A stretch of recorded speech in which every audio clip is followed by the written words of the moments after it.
চালানো যায় সেটাতে উনি পেয়েছিলেন।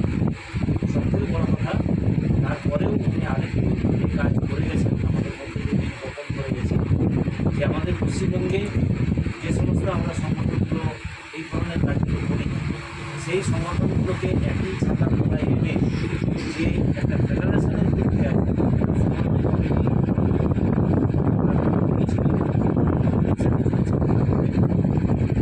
ফেডারেশন, এই মুহূর্তে আমাদের পশ্চিমবঙ্গে তিনটে ফেডারেশন থাকলেও জন্মটা কিন্তু সেই প্রফেসর ডক্টর দেওয়া।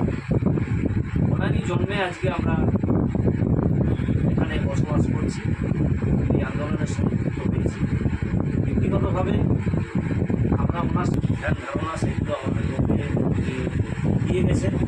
বিশেষ করে একটি কথা ওনার আমার মনে পড়ে যে সংগঠন কখনোই কোনো সময়ে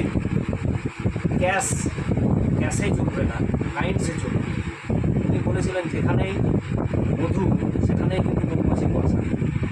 অতএব গ্যাসকে এড়িয়ে চলতে হবে, যত গ্যাস আপনারা এড়িয়ে চলবেন সংগঠন তত ভালো চলবে।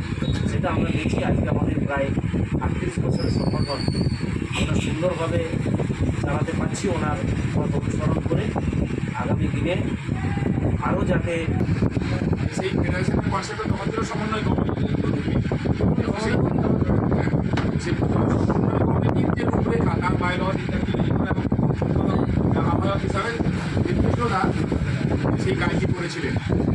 এবং আজকেও যে ফেডারেশন চলছে তারও যদি স্ট্রাকচারটা আমরা বলি তাহলে ওই সমন্বয়ের যে স্ট্রাকচার ছিল সেটাকেই খানিকটা এদিক ওদিকে একটু চেঞ্জ করে কিন্তু চলছে।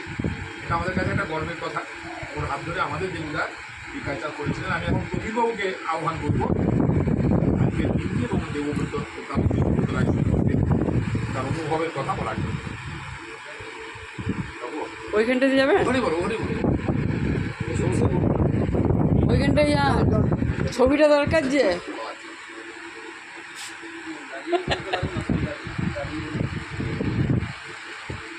সকল সম্পাদক সভাপতি সহ সাধারণ ফলে যে কাউন্সিলটি ছিল যে জগন্নাথ রায়ের জন্মদিনটাকে ওরা ফেডারেশন ডে হিসেবে ঘোষণা করে। এবং প্রতিটি আমাদের যে এখন ফেডারেশনের প্রায় 60টার মতো সংগঠন আছে, সেই 60টা সংগঠনকে নির্দেশ দেওয়া হয়েছে যে 20 জুলাই যে যেমন পাইলট করে রক্তদানের উপরে বা এরকম সেমিনার করে যে কোনোভাবেই উদযাপন করা, যাতে পবিত্র জগন্নাথ রায়ের এই যে কাহিনীতে উনি নিবেদিত ছিলেন এখানে এগুলো জয়েন্টের মাধ্যম হিসেবে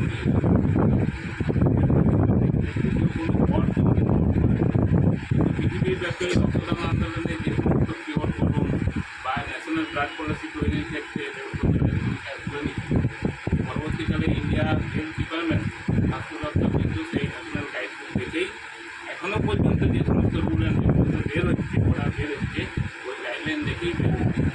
সেটাকে ওরা প্রতিষ্ঠিত 1998 সালে সমন্বয় কমিটি গঠন করা হয়েছিল। বিভিন্ন জেলায় যে সমস্ত সংগঠনগুলো নিয়ে কাজ হচ্ছিল আর কি রক্তদান আন্দোলনের আমাদের 4টা টিম নিয়ে আমরা কাজ করি বিজ্ঞান বেশি। এটা সব মেম্বারদের জেনে রাখা উচিত। অনেক সংগঠন তৈরি হয়েছে কিন্তু তাদের সঙ্গে পার্থক্য তাই আমাদের 4টা কাহিনী ওই একটা প্রথম যেটা কাজ সেটা এডুকেশন, সেটা বর্তমানে কোনো সংগঠন করে আমাদের সংগঠন ছাড়া।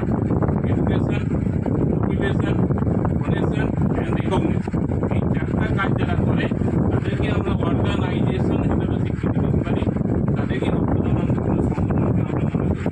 সেই 4টা কাজকে এগিয়ে নিয়ে যাওয়ার ক্ষেত্রে কমিটি অন্যতম ভূমিকা পালন করেছিল। 1998 সালে প্রথম সমন্বয় কমিটির কনভেনার আমাদের এখানে মেম্বার আমাদের চিন্তা হয়েছে তাকে একটা গর্বের বিষয়।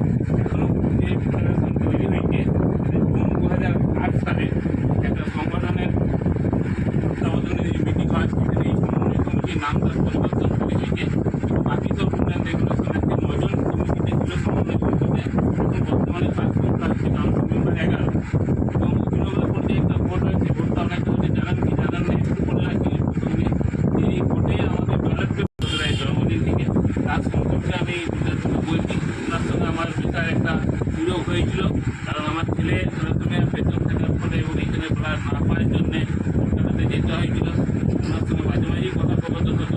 প্যাক্সেল বা পিআরবিসি পাওয়ার গল্পই অনেক হয়তো জানতেন যে গোল্ড প্লাস কনসেপ্ট কিন্তু গোল্ড প্লাসটাকে কীভাবে ঝুলিয়েও প্যাক্সেল করা যায় ওনার সঙ্গে মতামত নিয়ে করা হয়েছে অনেকবার, যদিও সম্পূর্ণ বিজ্ঞান ভিত্তিক না হোক কিছুটা হলেও করা যেত ঝুলিয়ে রেখে 3 ঘন্টা প্যাকেটটাকে ঝুলিয়ে রেখে তার পিআরবিসিটা পড়ে যাওয়ার পর সেটাকে সঞ্চালন করা।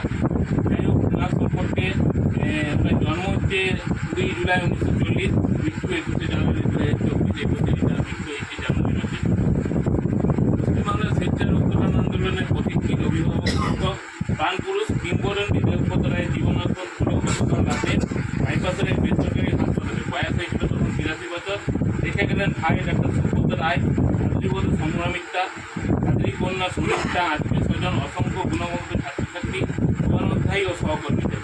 বয়োজ্যেষ্ঠদের দেবু আর বাকি সকলের দেবুতা ছিলেন অকৃত দাস। ফাইনাল পরীক্ষায় উত্তীর্ণ হয়েছিল 1956 সালে বালিগঞ্জ গভর্নমেন্ট হাই স্কুল থেকে। স্কুলে সব বিষয়ে কৃতিত্ব এবং পারদর্শিতার জন্য পান স্বর্ণ পদক। 1963 সালে যাদবপুর বিশ্ববিদ্যালয় থেকে মেকানিক্যালে অন্যান্য নজির তৈরি করেছিল। কলকাতা সেন্ট্রাল ব্লাড সেন্টারে ছোটবারের রক্তদাতা হিসেবে অনেকের সাথে সভা হয়েছে তার ছবিও নাম। এবছরে যে ইয়া করা হয়েছে তার সাথে তার প্রয়োজনের ছবি আছে না। ব্যবসা জগতে এমএন ডক্টর যেসব কোম্পানির হয়ে হিট হন রামকৃষ্ণ মিশন শিল্পী বেলঘরিয়া অধ্যাপনায় 1966 থেকে 34 বছর শিক্ষকতা করে অবসর নেন 2000 সালে। অধ্যাপনার পাশাপাশি 1971 থেকে 1979 বিশ্ববিদ্যালয়ের সিনেট এবং ওয়ার্কিং কাউন্সিল আর যাদবপুর বিশ্ববিদ্যালয়ের একাডেমিক কাউন্সিল সদস্য হিসেবে কাজ করেছেন। 1970 থেকে 1976 state council for engineering and technical এডুকেশনের সিনিয়র বোর্ড অফ